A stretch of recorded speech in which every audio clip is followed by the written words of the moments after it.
గ్రంథములో ఏ చోట చూసినా ఆదరణయున్నది. సుఖ దుఃఖములో వాగ్దానమున్నది. విశ్వాసముంచి ధ్యానించుడి. విశ్వాసముంచి ధ్యానించుడి. కూర్చోండి.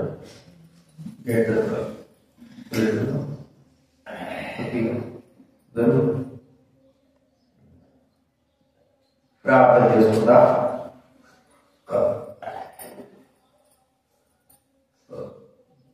ప్రార్థన చేసుకుంటాము.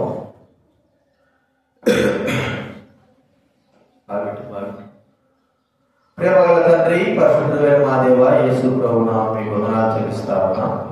తండ్రి, మీ పాసంలో ఆరాధించి కనపరచడానికై గొప్పవాడవని, దయగలిగిన వాడవని, మా రక్షకుడు, మా ప్రభుడవని, మా దేవుడవని, సర్వలోక మరి స్థుతి కారణభూతుల వారిని మేము స్థుతించి మైపరిచే భాగ్యం మాకు చదివిస్తున్నారు. తండ్రి, ఎవరైతే రాలేకపోతున్నారో, రాలేకపోయారో వారితో వారిని క్షమించండి తండ్రి. దైవికంగా లోకంగా ఎక్కువగా విధించే వారి హృదయాలు కూడా కార్యం జరిగించండి ప్రభువా. స్వేచ్ఛగా ఆత్మతో సత్యంతో ఆరాధించే వారు కావాలని హృదయపూర్వకంగా కావాలని కోరుకున్న దేవుడు.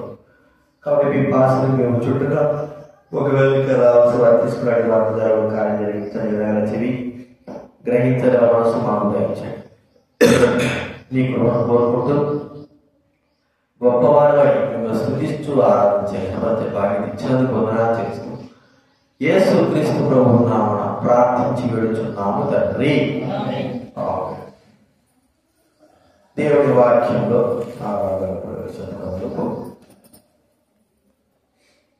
సామెతల గ్రంథం 48వ అధ్యాయం మొదటి వచనం చదువుకుంటా.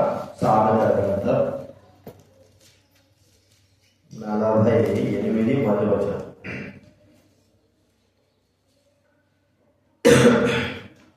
సామెతల గ్రంథం 48వ అధ్యాయము మొదటి వచనం. క్షమించాలి. కీర్తన గ్రంథం 48వ అధ్యాయము మొదటి వచనం అందరం కూడా చదువుతున్నా. మొదటి వచనం. కీర్తన గ్రంథం 48వ అధ్యాయం మొదటి వచనం. మన దేవుని పట్టణమందు ఆయన పరిశుద్ధ పర్వతమందు యెహోవా గొప్పవాడు, బహు కీర్తనలుడై ఉన్నాడు. అలాగే 147వ కీర్తన గ్రంథం 5వ వచనం. 147 5వ వచనం.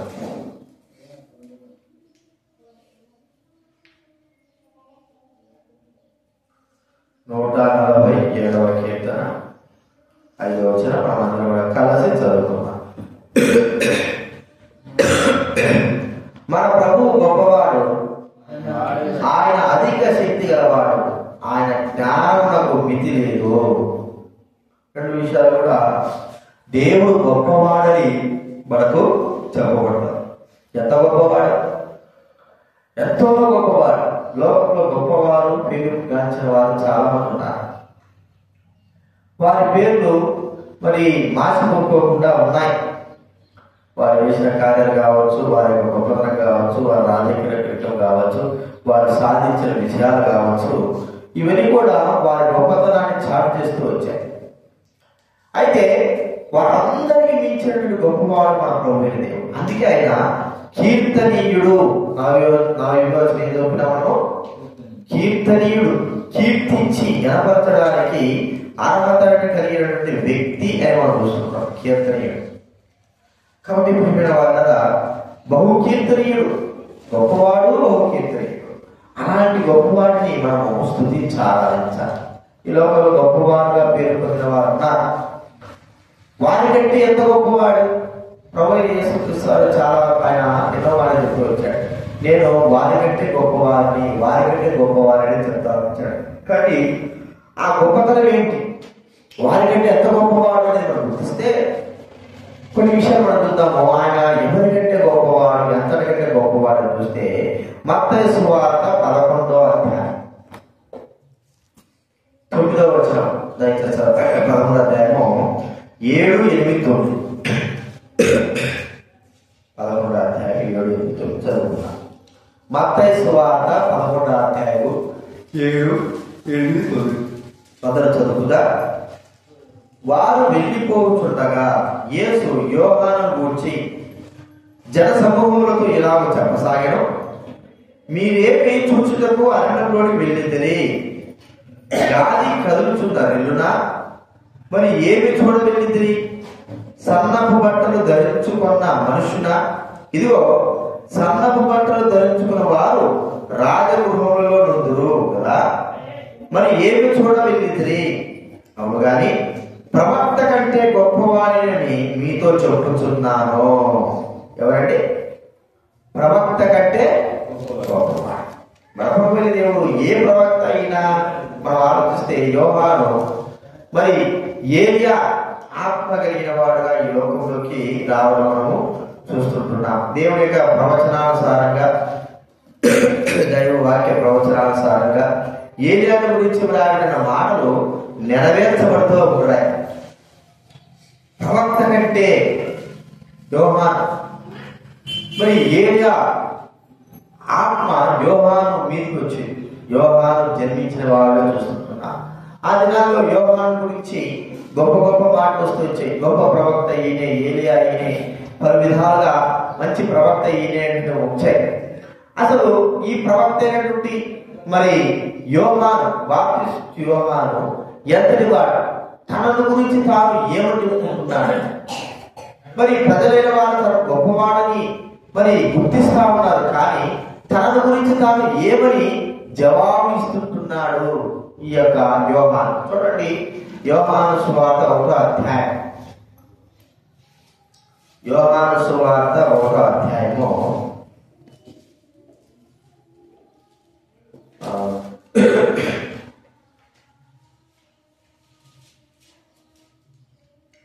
బైబిల్ గ్రంథంలో చూడండి 24వ వచనం. యోహాను సువార్త 1వ అధ్యాయం 24వ వచనం. పంపబడిన వారు పరిశీలకు చెందిన వారు నీవు క్రీస్తువైనను ఏలియావైనను ఆ ప్రవక్తమైన కాని కదా ఎందుకు బాప్తిస్తున్నావు అని అడుగుగా యోహాను, నేను నీళ్ళలో బాప్తిస్తున్నాను కానీ నా వెనక వచ్చుచున్నవాడు మీ మధ్య ఉన్నాడు, మీరు ఆయన ఎరుగరు. ఆయన చెప్పుల వారు ఇప్పటికైనా నేను యోగ్యుడు కాని వారితో చెప్పాను. చూడండి, యోగ్యుడు కాదు. ఇక్కడ మాట చెప్తుంటే 30వ వచనంలో నా వెనక ఒక మనుషుడు వచ్చుచున్నాడు, ఆయన నాకంటే ప్రముఖుడు కనుక నాకంటే మొదటి వాడాయని నేను ఆయన గురించి చెప్పినో ఆయనే ఈయన. ఆయనే యోహాను తాను ప్రజలైన వారు ఎవరుకోండి, ఏలియావా లేకపోతే క్రీస్తువా ప్రవక్తవా ఎవరయ్యాను అని అంటుంటా ఉంటే వారికి సరైన సమాధానం అని యోహాను కాదు, ఏలియాలు కాదు, ప్రవక్తలు కాదు, ఏదో కాదు, కానీ ముందుగా మరి చెప్పబడిన వ్యక్తి రావాల్సినటువంటి మెస్సియా రావాల్సిన వ్యక్తికి ముందుగా చెప్పడానికి వచ్చిన వ్యక్తి నేనే. చూడండి, ఇంకా ఎవరు చెప్తున్నాడా? 23వ అధ్యాయం యోహాను సువార్త 3వ అధ్యాయం. యోహాను సువార్త 3వ అధ్యాయము 20వ వచనం. వారు యోహాను వద్దకు వచ్చి కూడా ఎవడు యోర్దానునకు అవతల నీతో కూడా నుండినో నీ ఎవరి గురించి సాక్ష్యం ఇచ్చివో ఇదిగో ఆయన బాప్తిస్మిచ్చుచున్నాడు, అందరూ ఆయన వచ్చుచున్నాడు అంతా చెప్పని. అందుకు యోహాను ఇట్లను తనకు పరలోకం నుండి అనుగ్రహింపబడితేనే గాని ఎవడనో ఏమీ పొందనేరడు. నేను క్రీస్తును కానీ ఆయన కంటే ముందుగా పంపబడిన వాడినే అని చెప్పినట్టు మీరే నాకు సాక్షులు. చూడండి, నేను క్రీస్తును కాదు, ఆయన కంటే ముందుగా పంపబడిన వాడను. అనగా యేసు క్రీస్తు వారిని గురించి చెప్పడానికి వచ్చినటువంటి వ్యక్తి, అంతేగాని యేసు క్రీస్తుతో సమానమైన వాడు కాదు. ప్రభు అన్నాడు, మరి స్త్రీలు కడిగిన వారిలో యోహాను కంటే గొప్పవాడు కొట్టలేదు. స్త్రీలు కడిగిన వారు యోహాను కంటే గొప్పవాడు కొట్టలేదు. మరి అంత గొప్పవాడు చెప్తున్న మాట ఏంటంటే, ఒక ప్రవక్తగా ఏలియా ఆత్మ కలిగిన వాడుగా ఉన్నటువంటి వ్యక్తి మరి చెప్తున్న మాటని ఆయన చెప్పుల వారు విప్పుడుగా యోగ్యుడు కాదు. ఏం చేస్తూ వచ్చాడు ప్రవక్త అయినటువంటి యోహాను? మరి ఆయన యొక్క పని ఏమిటి? ముందుగా రావలసినటువంటి ప్రభువైన యేసుక్రీస్తు వారి రాకడ గురించి చెప్పడానికి, ఆయన వచ్చాడని చూపించడానికి వచ్చాడు. అంటే వెలుగును చూపించడానికి, ముందుగా దారి చూపించడానికి వచ్చినవాడు. అంతేగాని యోహాను ప్రభువైన యేసుక్రీస్తు వారి కంటే గొప్పవాడు కాడు. ప్రజలేమో ఆయన గొప్పవాడు తలుస్తున్నారు. మరి ఆయన వచ్చి చేసింది ఏంటంటే కేవలము యేసుక్రీస్తు వారి గురించి ప్రకటించడానికి, ముందుగా బాప్తిస్మం యొక్క గొప్ప విలువను తెలపడానికి వచ్చినటువంటి వ్యక్తే కానీ యేసుక్రీస్తు సమానమైన వారు కాదు. ప్రియమైన వారు ద్వారా అలా ఉన్నప్పుడు ప్రజలైన వారు చూస్తూ ఉంటే అందరూ కొండల్లో మరి ఆ యొక్క సముద్ర ఆ యొక్క జలాల దగ్గర యోహాను దగ్గర పడిగాపులు కాస్తున్న గొప్ప ప్రవక్త. అప్పుడు అన్నాడు, యోహాను కంటే ప్రవక్త కంటే గొప్పవాడను, ఒక ప్రవక్త కంటే నేను గొప్పవాడను, యోహాను కంటే నాకు ఎక్కువ సాక్ష్యం కలదు, యోహాను కంటే నాకు ఎక్కువ సాక్ష్యం కలదు. కాబట్టి ప్రియమైన వారురా, ఈయన ఏమి చేశాడు? ఈ గొప్ప ప్రవక్త, ఆ గొప్ప ప్రవక్త బాప్తిస్మం యోహాను యేసుక్రీస్తు రాకడ గురించి చెబుతూ బాప్తిస్మం గురించి చెప్పి వారిని మరి ఈ మార్గంలో ప్రభువైన యేసుక్రీస్తు అనేది విశ్వాసం ఉంచాలని చెప్పాడు. మరి ఈ ప్రవక్త ఏం చేశాడు అనగా ప్రభువైన యేసుక్రీస్తు ఏం చేశాడంటే ఆయన నీళ్లలోనూ అగ్నిలోనూ బాప్తిస్మం ఇచ్చిన వ్యక్తి. ఒక ప్రవక్త అనగా అర్థం ఏంటంటే సరాసరి దేవుని దగ్గర నుంచి పంపబడిన వాడు. భూలోకంలో దేవుని మాట చేత పంపబడిన వారు ఉన్నారు, కానీ మరి పరలోకం నుండి దేవుడి చేత పంపబడినటువంటి నిజమైన ప్రవక్త, పంపబడిన వాడు ప్రభువైన యేసుక్రీస్తు వారు. మన కొరకై ఎవరి గురించి అయితే వ్రాయబడిందో, ఎవరి గురించి అయితే బైబిల్ మొదటి నుంచి మరి ఆది కాలం నుంచి వ్రాయబడిందో ఆ వ్యక్తే ప్రభువైన యేసుక్రీస్తు వారు. ఆయనే నిజమైన ప్రవక్త. ఆ ప్రియమైన వారుగా ఆయన నిజమైన ప్రవక్త ఏమిటి? ఈ లోకంలోకి పంపబడిన వాడుగా ఉండి ఆయన చేయవలసిన కార్యములు చేసి వెళ్ళిపోయాడు. ప్రియమైన వారుగా మనం ఆలోచిస్తే యోహాను అయితే తల కొట్టింపబడ్డాడు, తల నరకబడి యోహాను. అయితే ఆ వ్యక్తి ఏమి చేయలేకపోయాడు. ఒకవేళ ఆ వ్యక్తి మరణించింది ఆ విధానంలో మరణించాల్సింది, కానీ ప్రవక్త అయినటువంటి ఈ ప్రభువైన యేసుక్రీస్తు వారు సర్వలోక ప్రజల కొరకై ప్రాణము అర్పించి తన రక్తమును చిందించిన వాడుగా చూస్తా ఉంటున్నాను. అందుకే లోకంలో ఉన్న ప్రవక్తలందరికంటే గొప్పవాడు మన ప్రభువైన యేసుక్రీస్తు వారు. అంత గొప్పవాడు మన ప్రభువైన యేసుక్రీస్తు వారు. కాబట్టి ప్రియమైన వారిని గుర్తిద్దాం. ప్రవక్త కంటే గొప్పవాడు. ప్రవక్త దగ్గర నుంచి వచ్చిన మాటలు ఈ లోకంలో కొందరి మాటలు నెరవేరినాయి, కొంత మాటలు నెరవేరిన ప్రవక్తలైన వారు. అయితే నిజమైన ప్రవక్తగా పంపబడినటువంటి ప్రభువైన యేసుక్రీస్తు వారి యొక్క మాట ఇప్పటి వరకు కూడా నెరవేర్చబడుతూనే ఉంది.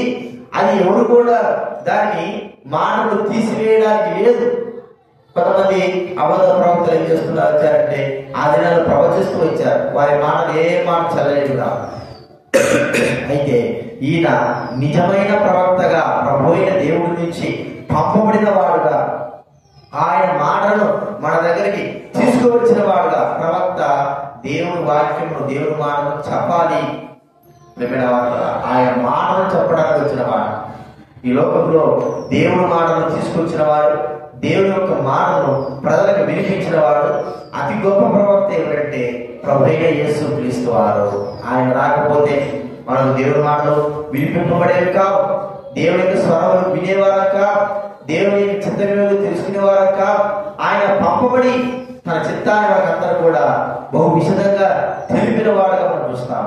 కాబట్టి ప్రభువైన యేసుక్రీస్తు ప్రవక్త కంటే గొప్పవాడైన ప్రభువును స్తుతించాలి. అంత మాత్రమే కాకుండా ఆయన ఇంకా ఎవరికంటే గొప్పవాడు చూడండి. మత్తయి సువార్త 12వ అధ్యాయం 41వ వచనం. మత్తయి సువార్త 12వ అధ్యాయం 41వ వచనం.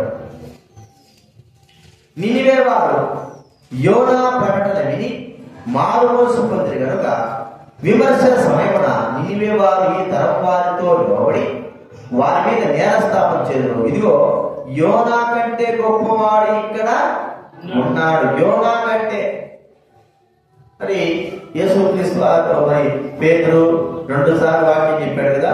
2 సార్లు దేవుడి వాక్యం, ఒకసారి 3000 మంది, ఒకసారి 5000 మంది యేసును నమ్మినారు. అయితే 5,000-8,000 అంతే. అయితే నినివే పట్టణం యొక్క విస్తీర్ణం ఎంత? అక్కడ మాట రాయబడింది చూడండి. యోనా గ్రంథం 3వ అధ్యాయం. యోనా గ్రంథం 4వ అధ్యాయం 11వ చదవండి. యోనా గ్రంథం 4వ అధ్యాయం 11వ వచనం. అయితే 120,000 కంటే ఎక్కువ 120,000 కంటే ఎక్కువై కుడి ఎడమల ఎరుగుడితనం 120,000 ఏడాది 5,000-8,000 లేదా? అయితే 120,000 కంటే ఎక్కువైనటువంటి జనాంగము. ప్రియమైన వారలారా, ఈ జనాంగం అంతా కూడా రక్షణకు కారణమైన వ్యక్తి ఎవరు? యోనా.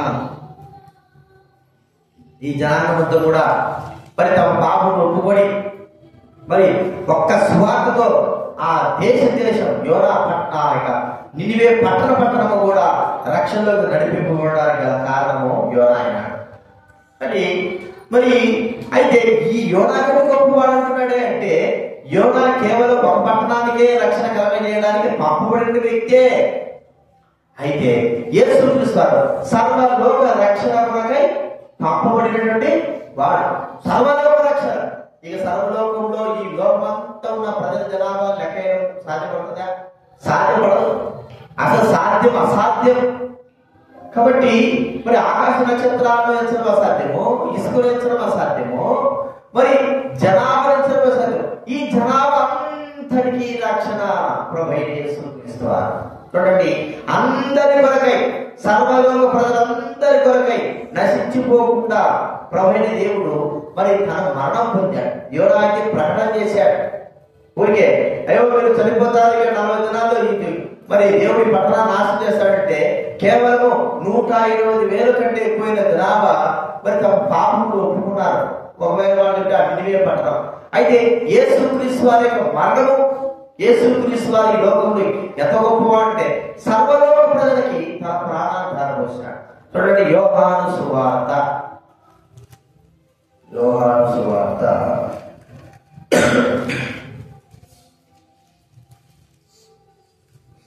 12వ అధ్యాయం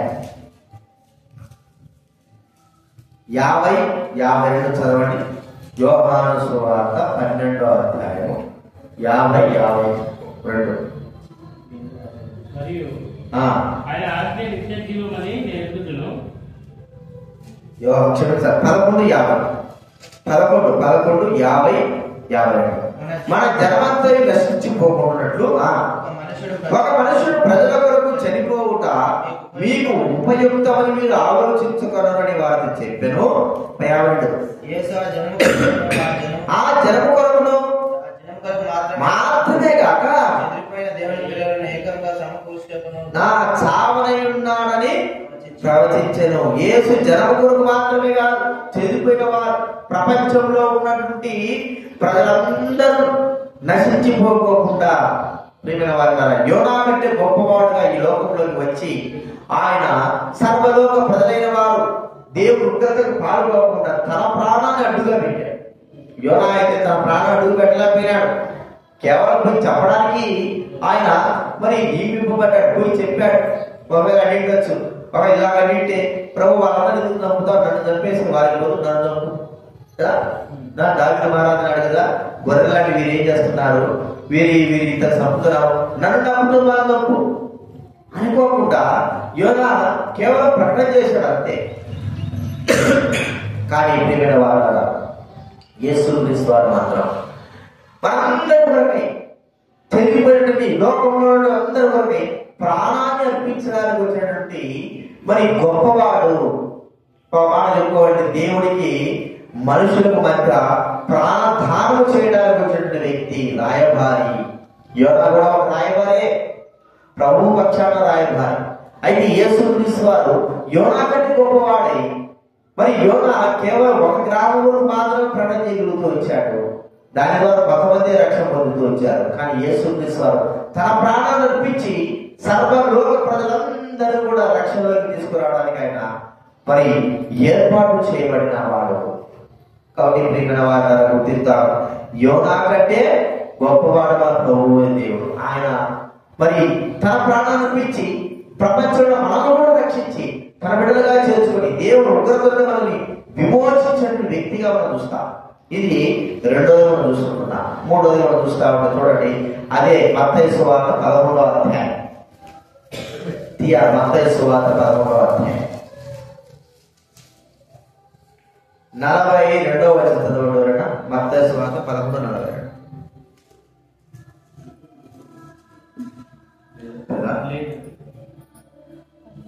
12:40.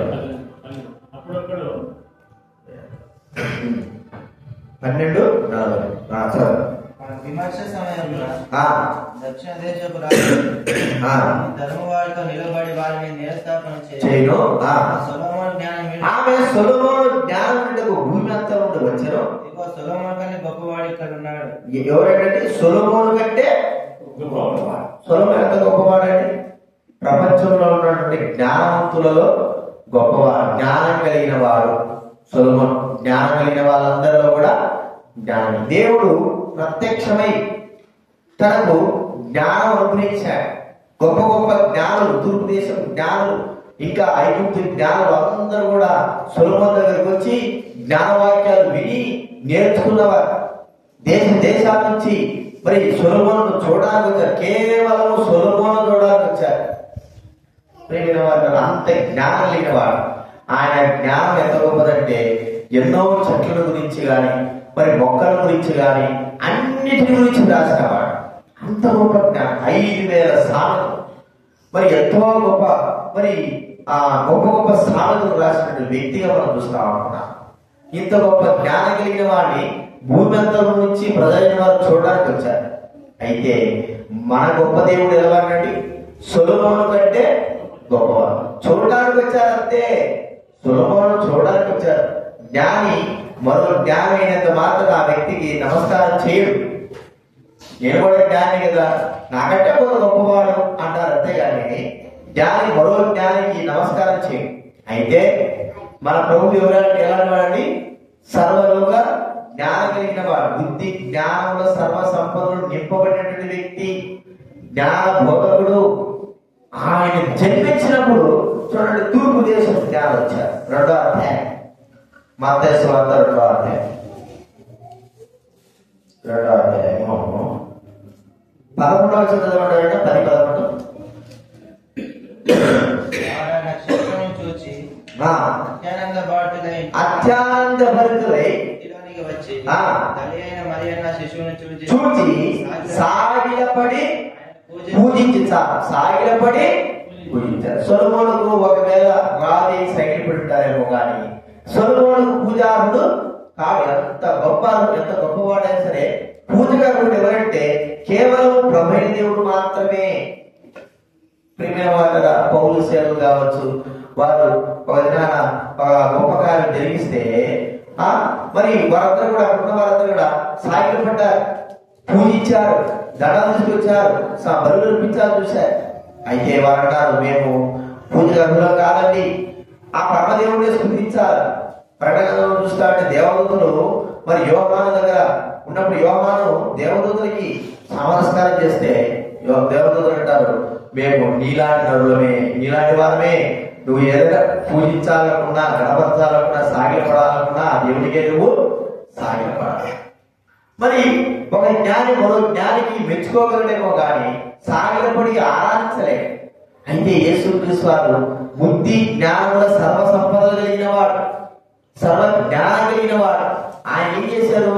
తూర్పు దేశము జ్ఞానం వచ్చి ఆయన చూడగానే వారికి ఏమనిపించింది? మరి ఈయన చెప్పాడు కదా దేవదూత, మీరు పోనీ యూదుల రాజుగా జన్మించాడు, రాజుగా.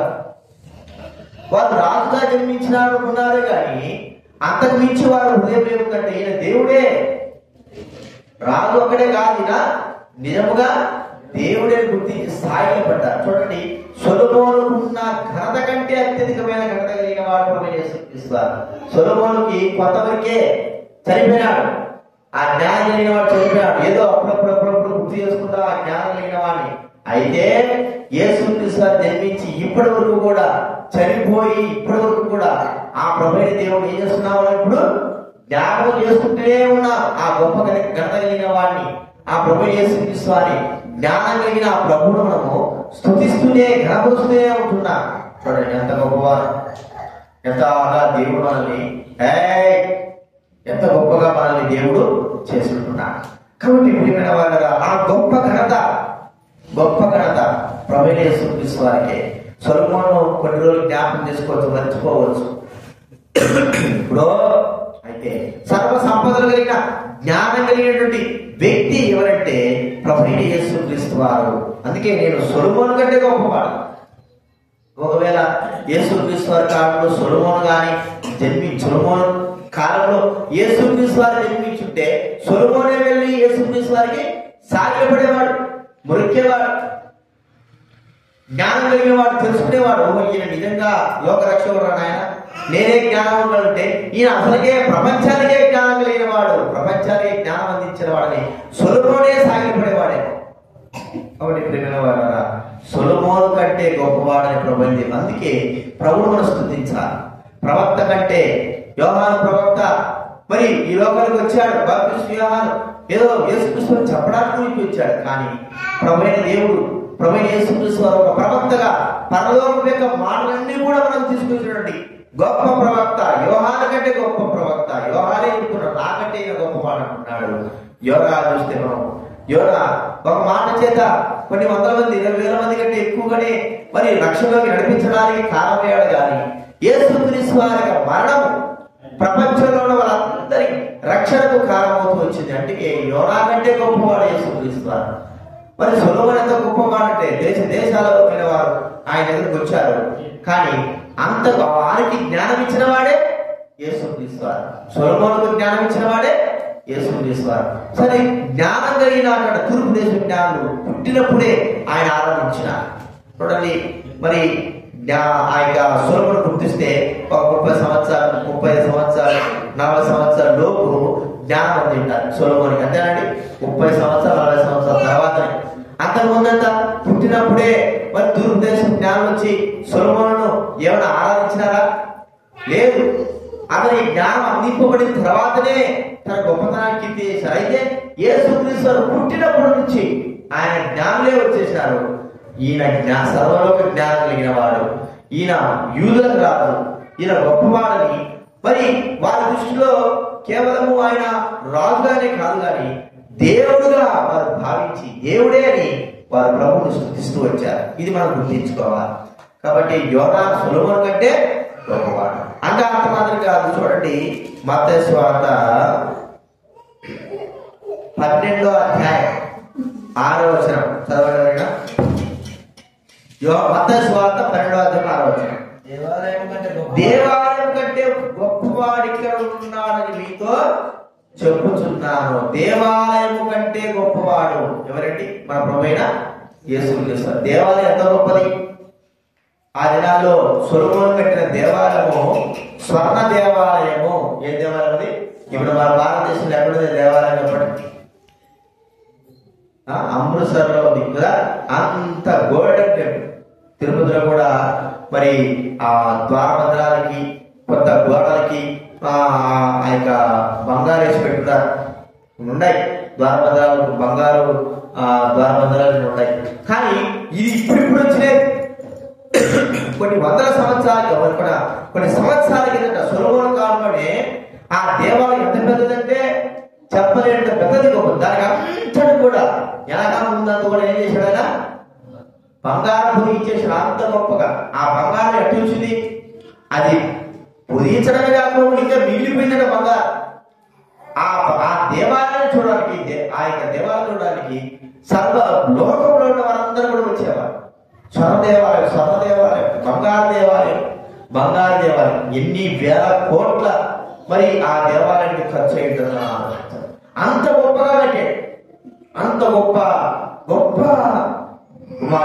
ఆయన కట్టు దేవాలయము గొప్పది దేవుడికి, కాబట్టి బహు గొప్పదిగా మనం చూస్తా ఉంటున్నాం. అంత గొప్ప దేవాలయం. ప్రియమైన వారు, ఆ దేవాలయమే విడిపోయింది. ఆ దేవాలయం కూడా పడిపోయింది. నామరూపాలు ఉన్నాయి. మరి యేసుక్రీస్తు వారు దేవాలయం అంటున్నాడే, ఆయన దేవాలయం ఏంటంటే తన శరీరం అనేటువంటి దేవాలయం. యేసుక్రీస్తు వారు అన్నాడు కదా, యోహాను సువార్త 2వ అధ్యాయం, యోహాను సువార్త 2వ అధ్యాయం 19 చదవండి. ఆ దేవాలయం పడగొట్టుడి దాన్ని లేపుతున్న 27వ వచనం.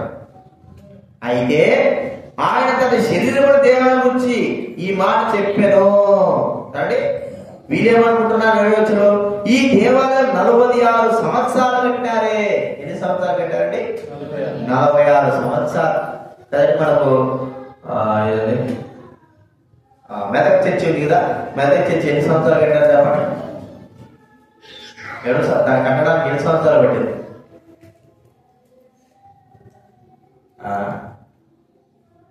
ఎన్ని సంవత్సరాలు పట్టింది?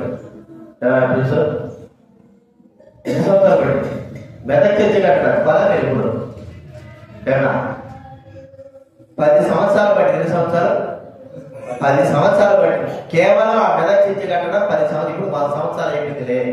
2025 అంటే 2019-25 ముందుకు దాన్ని వెనక్కి 10 సంవత్సరాలు కట్టారు. మరి 46 సంవత్సరాలు కట్టారు ఈ దేవాలయాన్ని. ఎంత పెద్దది! 46 సంవత్సరాలు అంటే ఎజ్రా, నెహెమ్యా, యెహోషువ కాలంలో ఈ దేవాలయాన్ని 46 సంవత్సరాలు కడుతూనే వచ్చారు. 46 సంవత్సరాల తర్వాత పూర్తి. అయితే దాన్ని ఇప్పుడు పడగొట్టమంటాడు. 40 సంవత్సరాల తర్వాత నేను కట్టాను 3 రోజులు అంటాడంటే యేసుక్రీస్తు అన్నాడు, ఈ దేవాలయమైనటువంటి కంటే గొప్పది నా శరీరం అనే దేవాలయం. ఈ దేవాలయం పడగొట్టండి అనగా నేను చనిపోతే 3వ దినాన్ని లేస్తా. అదే దాని యొక్క అర్థం. ప్రియమైన ఆయన శరీరం అనే దేవాలయాన్ని, పవిత్రమైన దేవాలయాన్ని పడగొట్టబడింది, చంపబడింది. అయితే ఆయన పడగొట్టబడిన ఆ దేవాలయం తిరిగి ఆయన మరి పునరుద్ధారణలో లేచి కట్టబడిన వాడుగా చూస్తా ఉంటున్నాను. చూడండి, ఇప్పుడు పడగొట్టబడిన దేవాలయం దగ్గరికి పోవాల్సిన అవసరం లే కదండి. పడగొట్టబడి ఇప్పుడు అందరూ యెరూషలేం వెళ్ళి ఆ దేవాలయం గోడ దగ్గర కూర్చొని ఏడుస్తా ఉంటారు. యెరూషలేంలో దేవాలయం సొలొమోను కట్టిన కాలం కాకోకుండా ఎజ్రా, నెహెమ్యా కాలంలో కట్టిన దేవాలయం గోడ మాత్రం మిగిలింది. గోడ, ఆ గోడ దగ్గర పోయి వీరందరూ ఏడుస్తూ ఎవరైతే ప్రార్థన అవసరం ఉన్నాయో అవి రాసి ఆ రంధ్రాలు, గోడ రంధ్రాల్లో పెట్టి వస్తా ఉంటారు. ఇప్పుడు కూడా ఉంది, కేవలం గోడ మిగిలింది. ప్రియమైన వారులారా, అయితే యేసుక్రీస్తు వారి శరీరం అనే దేవాలయం ఎంత గొప్పది! అది చనిపోయి సమాధి చేయబడి 3వ దినాన లేచాడు. ఇక ఎవరు కూడా పడగొట్టడానికి వీల్లేదు. అంత గొప్ప దేవాలయం అని. ప్రియమైన వారులారా, ఆ దేవాలయము ఈ దినాన మనకు అనుగ్రహించాడు. మన శరీరమే ఆయన ఏం చేశాడు? ఆయన దేవాలయమే చేశాడు. కాబట్టి మనకంటే గొప్ప దేవాలయం ఆయనలో. చూడండి, మనం అంటున్నాము ఆయనలో. చూడండి, కొలస్సీ రాసిన పత్రిక 3వ అధ్యాయం, కొలస్సీ రాసిన పత్రిక 3వ అధ్యాయము 3వ వచనంలో ఉండాలన్నా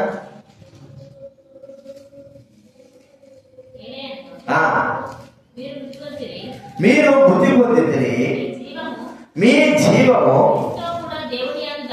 క్రీస్తుతో కూడా ఎట్లా దాచబడిందండి? దేవుడితో. దేవుడి ఆ దేవుడు క్రీస్తుతో కూడా అంటే క్రీస్తు అనే దేవాలయంలో ఉండి దేవుడి దగ్గర దాచబడ్డా మనము. ఇంకా పడగొట్టగలరా? ఎవరైనా పడగొట్టగలరా? అందుకే దేవాలయం అంటే ఈ లోకంలో ఉన్న ప్రతి దేవాలయం ఒక దినాన్ని పడగొట్టబడుతుంది. అన్ని సొలొమోను కాలం మొదలుకొని దేవాలయం 2000 సంవత్సరాల దేవాలయం అయినా సరే ఏమైపోయింది? పడగొట్టబడదు. ఇంకా 5000 సంవత్సరాల దేవాలయం సరే పడగొట్టబడుతుంది. కానీ యేసుక్రీస్తు శరీరం అనే దేవాలయం పడగొట్టబడదు. అది నిత్యమైన దేవాలయము. ఆ దేవాలయంలో మనం సురక్షితంగా ఉంటున్నాము. కాబట్టి ప్రియమైన వాళ్ళ ఈ దేవాలయం పడగొట్టబడతారు. ఒక దేవాలయం ఉంది, అది దేవుని యొక్క దేవాలయం. ఆయన శరీరం అనేటువంటి ఆత్మ సంబంధమైన దేవాలయం. దాంట్లో మనం ఉన్నాం. అది ఎప్పుడు కూడా పడగొట్టబడదు, పడగొట్టబడలేదు. దాంట్లో మనం ఎట్లుంటాము? సురక్షితంగా న్యాయపదులు 16 మనం చూస్తే ఫిలిప్తీయులు దాగోని యొక్క దేవాలయం ఎంతమంది పడ్డారు కదా దాగోని యొక్క దేవాలయంలో 3,000 మంది కదండి. ఎన్ని వేల మంది? 3,000 మంది కూర్చున్నారు. అది ఎంత కట్టబడింది ఆ దేవాలయం గొప్పది. 2 స్తంభాల మీద ఆధారంతో నిలబెట్టబడిన దేవాలయం. అది కూడా ఏం చేశాడు సొలొమోను? కాబట్టి 2 చేతులతో ఎరగొడి వదిలేశాడు. చూడండి, అంత పెద్ద దేవాలయము ఎరగొట్టాలంటే తమాషన ఎన్ని సంవత్సరాలు పట్టిన వాళ్ళు కక్క. మరి అయితే యేసుక్రీస్తు అనే శరీర దేవాలయము తనకు తానే అర్పించుకుని అర్పణగా బలిగా చేసుకుని ఆయన మరణించి సమాధి చేయబడి తిరిగి లేచాడు. ఆయన ఆత్మీయ సంబంధమైన దేవాలయము మనకు అనుగ్రహించి ఆ దేవాలయంలో మనము సురక్షితంగా ఉండేటట్టుగా మనకు గొప్ప బాధ్యతను అనుగ్రహించాడు.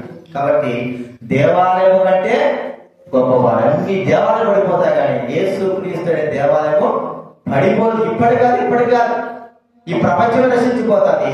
ఆ యేసుక్రీస్తు వారు మాత్రం నిత్యము నిలిచి ఉంటాడని మనం గుర్తిస్తుంటున్నాం. ఇది 3వదిగా.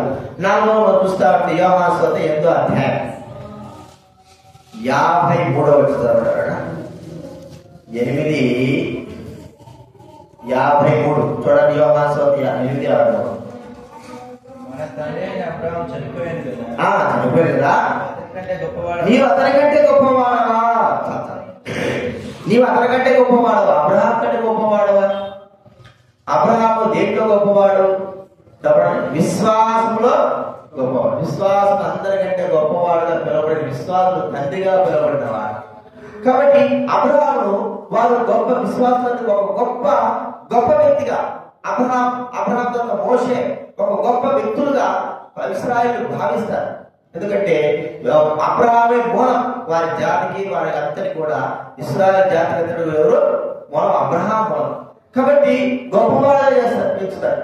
ఇక అబ్రహాము కంటే ఎవరిని కూడా గొప్పవాడుగా ఎంచరు. ప్రియమైన వారుగా అక్కడ అంటున్నారు, నువ్వు అబ్రహాం కంటే గొప్పవాడవా అంటే నేను అబ్రహాం కంటే గొప్పవాడిని. అబ్రహాము మరి నా కళ ముందు పుట్టినవాడు. అబ్రహాము నేను పిలిచినాను, అబ్రహాముకు నేను ప్రత్యక్షమైన ప్రభు అంటున్నాడు. అక్కడ అన్నాడు కదా, చూడండి మాట చూస్తే 8వ అధ్యాయంలో మనం చూస్తే చదవండి. యేసు అబ్రహాము పుట్టక ముందు 56 మీ తండ్రి అయిన అబ్రహాము నా దినము చూతులని మిగులా ఆనందించినది చూచి సంతోషించనను. 50వ చదువు యూదులు నీకు ఇంకనూ 7 సంవత్సరాలు లేవే, నీవు అబ్రహాము చూచితివా అని ఆయన చెప్పగా యేసు అబ్రహాము పుట్టక మునిపే నేను ఉన్నాను. చూడండి, నా దినం చూడాలని అబ్రహాము సంతోషించాడు, చూసి సంతోషించాడు. ఎక్కడది? ఆదికాండ 15వ అధ్యాయంలో దేవుడు వాక్య రూపంలో అబ్రహాముకు ప్రత్యక్షమైనాడు, చూసినాడు, సంతోషించినాడు. అప్పుడు అంటున్నారు, అరే నువ్వు అబ్రహాం విషయం అంటున్నావేంటి? నిన్నే అబ్రహాం విషయం అంటావు, అసలు 50 సంవత్సరాలు కూడా లేవంటే అబ్రహాం పుట్టకుడిపే ఉన్నాను. ఇప్పుడు ఎందుకు అబ్రహాం కంటే గొప్పవాడంటే అబ్రహాము పుట్టి పెరిగిన తర్వాత విశ్వాసం తండ్రిగా చేపట్టాడు. కానీ యేసుక్రీస్తు వారు అంతకుముందే విశ్వాసానికి ఆయన కర్త కదండి. హెబ్రీ పత్రిక 12వ అధ్యాయం అబ్రహాము విశ్వసించిన విశ్వాసానికి కర్త ఎవరంటే యేసుక్రీస్తు వారు. చదవండి 12వ అధ్యాయం 2వ వచనం చదవండి. మనము కూడా ప్రతి పాపం విడిచిపెట్టి విశ్వాసమునకు కర్త కొనసాగించేవాడునైన యేసు విశ్వాసానికి కర్త ఎవరండి? ప్రభువైన దాన్ని కొనసాగించేవాడు యేసుక్రీస్తు వారే. మరి విశ్వాసం ఎక్కడ నేర్చుకున్నాడు? అబ్రహాం దగ్గర మనం అందరూ విశ్వాసం నేర్చుకుంటే మనము మరి అబ్రహాం ఎవరు నేర్చుకున్నాడు విశ్వాసం అంటే? ఆ కర్త అయిన యేసుక్రీస్తు వారు.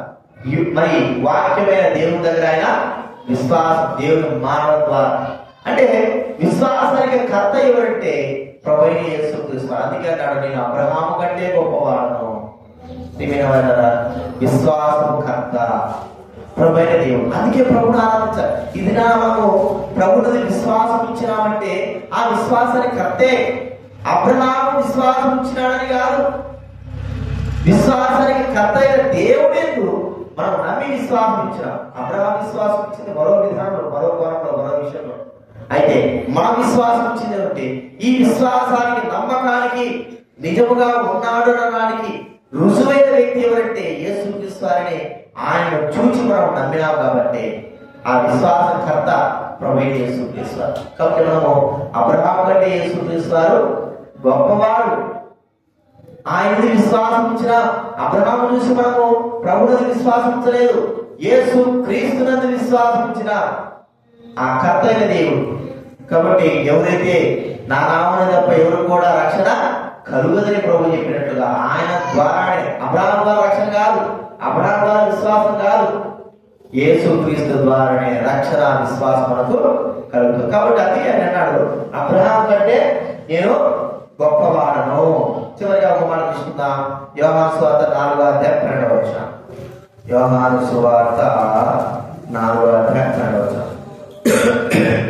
చదవండి ఎవరైనా. యోహాను సువార్త 4:12. తాను తన కుమారుడు పశువులను మన తండ్రి అయిన యాకోబు కంటే నీవు గొప్పవాడవని ఆయన అడుగాను. తాను తన కుమారుడు ఆయన పశువులు. ఎవరిడైనా యేసు మరి యాకోబు ఎప్పుడో బాగా ఇచ్చాడు కదా.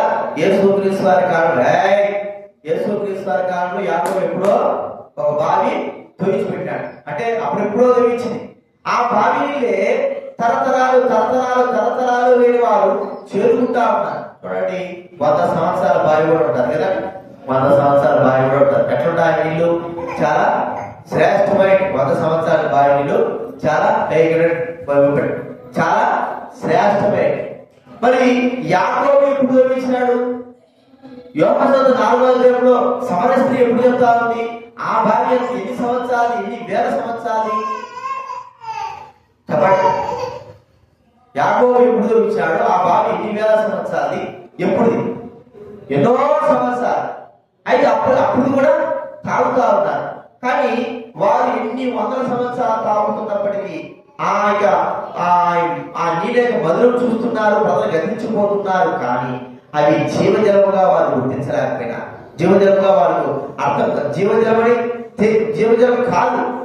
అయితే యేసుక్రీస్తు అన్నాడు, నేనిచ్చే నీళ్ళు జీవజలం. అంటే యేసుక్రీస్తు అన్నాడు, నేను జీవపు ఊట, జీవపు బావి, ఊట లాంటి బావి కలిగిన వాడు. మరి ఆయనలో ఏముంది? ఈ నీళ్ళు తాగిన వాళ్ళందరూ కూడా ఎన్నో 100 సంవత్సరాలుగా దప్పికొంటున్నారే కానీ, యాకోబు బావి నీళ్ళు తాగిన వారు దప్పికొంటున్నారు. కానీ యేసుక్రీస్తు అనే బావిలో నీళ్ళు తాగిన వారు మరి ఎప్పటికీ తప్పుగా ఉండేవారు. చూడండి, 7వ యోహాను సువార్త 7వ అధ్యాయం 37 చదవండి. 37 యోహాను సువార్త 7వ అధ్యాయం 37, 38. మహాదేవుడు అద్భుతమన నా యుద్ధకు వచ్చి దప్పి తీర్చుకున్నాడు. లేఖనము చెప్పినట్లు జీవజలములు పాలన బిగ్గరగా చెప్పు. వాటిని అడుగుతున్నాడు, జీవజలములు పాలన లేఖనం చెప్పినట్టుగా. కాబట్టి ప్రేమిన వారిని మనం చూపిస్తే యాకోబుని బావి నీళ్ళు తాగిన వారందరూ కూడా దప్పి చేత చచ్చిపోయినారు, తాత ముత్తాతల కాలందరూ కూడా. అయితే యేసుక్రీస్తు వారి నుండి, ఆ జీవజల నది నుండి, ఆ ఊట నుండి ఆయనలో తాగిన వారందరూ కూడా నిత్యము బ్రతికేవారు. ఏమన్నాడు ఇక్కడ? జీవజల నదులు పారును. జీవజల నదులు ఎప్పుడు కూడా దాహం వేస్తే కొన్ని రోజులకి 1 గంట 2 గంటలు దాహం వేసిన వాడు త్వరగా చచ్చిపోతారు. అయితే యేసుక్రీస్తు వారి జీవజలమైన యేసుక్రీస్తు వారు ఆయన పొందిన మనము నిత్యము మనం ఏమవుతుంది? జీవజలము ఊట, జీవపు జల ఊట మనం చూస్తా ఉంటాం. కాబట్టి ఆ ఊట మనకు అనుగ్రహించిన ఆ జీవజల నదులు ఎట్లమైనాయి? పారినాయి. ఎక్కడి నుంచి పారినాయి చెప్పండి? యెరూషలేము, బెత్లెహేము దగ్గర మొదలుకొని ఆ జీవజల ఊట పొంగి పారుతా ఉంది ప్రపంచమంతటా.